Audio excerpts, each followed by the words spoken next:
Negative વિચાર, નકારાત્મક વિચાર, ચિંતા, શોક, ભય આ બધા થવાનું કારણ ક્યાંક ને ક્યાંક પૂર્વના પાપ કરવાનું ફળ હોય. પણ એ વિચારોથી, એ ચિંતાઓથી મુક્ત થવા માટે આ સમયગાળામાં રામ નામથી મોટી કોઈ ઔષધિ દવા નથી.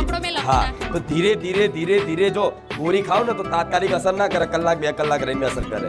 મતલબ એ રીતે ધીરે ધીરે રામનું નામ જપતા રહેશો. એ વિચાર આવે તો વિચારને પકડવાના નહીં, વિચારને દૂર કરવાના પ્રયાસ નહીં કરવાના. એ આવતા તો ભલે ચાલુ રહે, પણ રામનું નામ દિવસમાં 1000, 2000, 5000, 10,000 જેટલું જપ કરાય. જરૂરી નહીં લખો, લખી લાવો તો ભલે, માળાથી કરો તોય ભલે, અને માળા ના આવડે તો વેળા ગણો રામ રામ રામ રામ રામ રામ. અને એનાથી ના પાવો તો મનથી રટણ.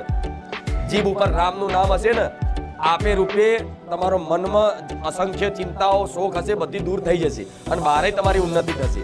મતલબ બહાર મતલબ સંસારની ઉન્નતિ અને આંતરિક ઉન્નતિ બે બાજુ.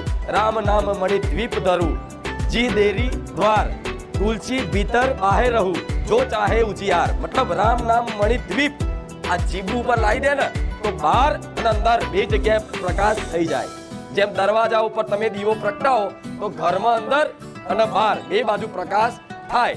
એ રીતે રામ નામ રૂપી જે ધન છે, જે ઔષધિ છે, એ જીભે આવી ગઈ ને તો બહારે પ્રકાશિત થઈ જશે અને આંતરિકે પ્રકાશિત થઈ જશે. ભલે રામ. મને ચોપાઈ આવડે થોડી થોડી એટલે બોલું.